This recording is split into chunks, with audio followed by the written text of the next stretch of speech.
风台雨扫中南部，台南满岛的文旦是落甲规土骹，损失要9成。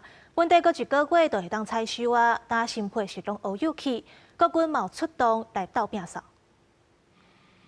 几千粒的文旦本正搁一个月就当采收，即阵煞予但那些风台强阵风拢总渗落地，互满岛过农民真无奈，买靠无目屎。本正今年按算产量搁袂歹，嘛有真侪老顾客早就拢注文，无意外风台来扰乱，即阵剩甲剩一成，就算有条咧树丛的，到时开日头搁会落，农民哪讲哪流目屎，心血拢乌有去。扣到只啊迄面安尼，扣偌济出安尼。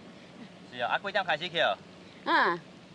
5点我就出去啦，1000杯强啊，无你看拢无了了啊，啊变钱安尼就落油啊，较贵哪，肥啊较贵哪会啊，看单估偌济安尼。拢害去啊啦，因为你目前伫树仔顶悬的，无代表讲伊袂剥落来啊，因到咧会好天会搁剥咧啊。半岛这文旦的面积840公顷，平均一年有2100万公斤的文旦通采收。靠天食饭的农民无时间怨叹，因为灾后的工作才拄要开始。透早市府嘛协调调160个国军进驻满岛区来整理家园，因为人工车辆有限，主要先针对安静安业比头顶7个里种文旦面积较大的区域清温，由各农先甲大哥集中好势，再请国军到搬运送去清洁队掩埋场处理。咱们溪啊，沿岸这搭吼。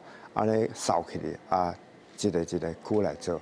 当然呢，除了国军了后啊，公所这搭嘛会当配合啊，农会配合油仔路啊，继续来斗拍拼。因为这毋是一天两天的代志吼，这啊爱有几礼拜时间来清理。今年头一粒风台就予南台湾损失甲遮尔严重啊！满岛文旦是今年来上严重的，农业局嘛回应，农业部初期有公告，台南的农渔业通申请天然灾害救助，符合资格农民初8到2日会当向当地公所提出申请。记者苏台南采访报道。